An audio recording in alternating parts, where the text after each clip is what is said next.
there is an advantage to getting older and going through a lot of life's experiences, is that you begin to realize, and I think this book articulated very well, that it is the balance, the bitter with the sweet, the love and the loss, the joy and the sorrow that makes you genuine and makes you authentic and makes life interesting and worth living. And the richness of that, I'm a baker, and you never bake a sweet pie or cake without adding salt, because you have to have the balance, or it would be just too, it would be too much. Right. So, I can't think of, everybody thinks, oh, I want to be happy. I want to be successful. I want to be rich. I want to be all these things. I want to have this great love.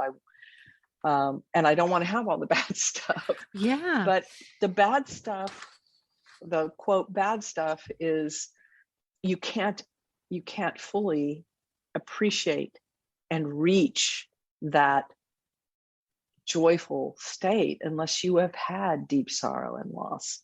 Right. And I think age provides you with ample opportunity for that.